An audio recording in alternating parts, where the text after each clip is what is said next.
Ladies and gentlemen, the victors of the 74th Hunger Games, Katniss Everdeen and Peter Malak.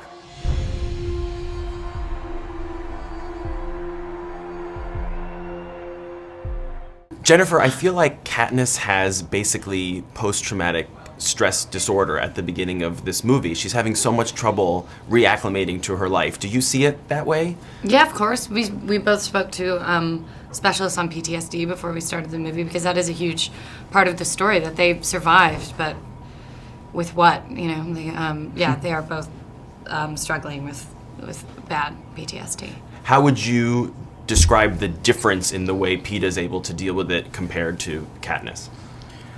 Well, I think he takes it out in baking. He takes it out in baking. He was a fury of biscuits. And, no, I think that Peeta and Katniss are such different people before the games even, and I think that their way of dealing with issues are so different. I think that Peeta is one that when he would see or feel something like the PTSD, that he would actually accept it and like try to find a way to cope with it and like, I don't know, like work on himself as a person. I feel like Katniss. What am I doing? Brooding? Yeah, exactly. Yeah.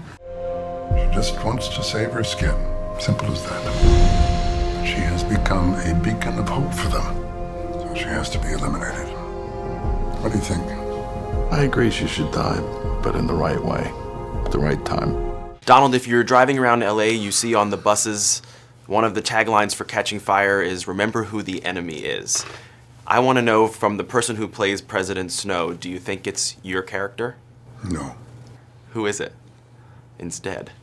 The enemy, this is an oligarchy of privilege. The enemy is everybody in the top 1%. The enemy is David and Charles Koch. The enemy is... The enemy is there. Just recognize them and don't forget them.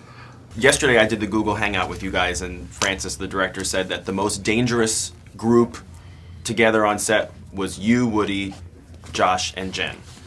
That to the point where they had to rap you one day because nothing was getting done. Do you feel at all bad about that, or is it all just good fun? I can't say I felt bad about it. I try not to, certainly I'm a professional. Just want that to be known if anyone in the industry is watching this. But in that context, I don't think, I think it was no problem, really. Good. I think we got the same. Yeah, it wasn't a problem. Katniss Everdeen is a symbol. We don't have to destroy her, just her image. Show them that she is one of us now. Let them rally behind that. They're gonna hate her so much, they might just kill her for you.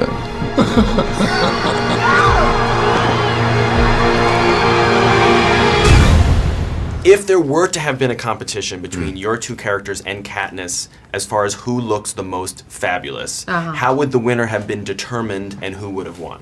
How would the winner have been determined? It's Effie, come on. It's Effie. I don't know, I was going to say it was Katniss. No offense, it's not you. Let's bottom line, it's not me. You. I make the stuff.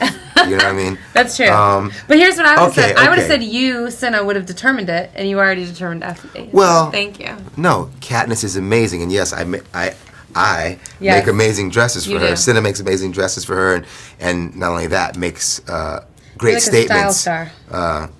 But Effie, man, is just like she's taken it really. Here's what I think. To the nth degree. I think we would have had to go on Project Runway, and I think Heidi would have ultimately decided.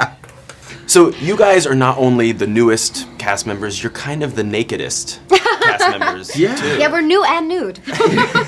Nude. Was that at all scary when you found out that's what you were going to have to do?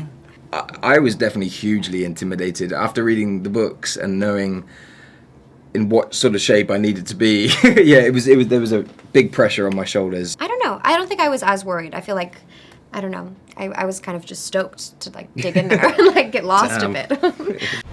Hey, Mitch, please just help me get through this trip. This trip doesn't end when you get back home. So what do we do? From now on, your job is to be a distraction so people forget what the real problems are. Well, one thing that you've had to deal with a lot is people asking you who's a better kisser, Josh or Liam. Yeah. Because you get mouth to mouth from Sam Claflin and you kiss Jen. Now you have to be subjected to who's a better kisser, Sam Jen or or Sam. me. So what's the answer? Sam was less slobbery.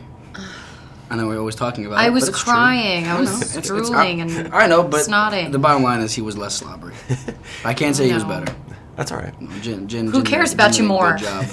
Okay. Well, Okay. that's what we're making this about. Go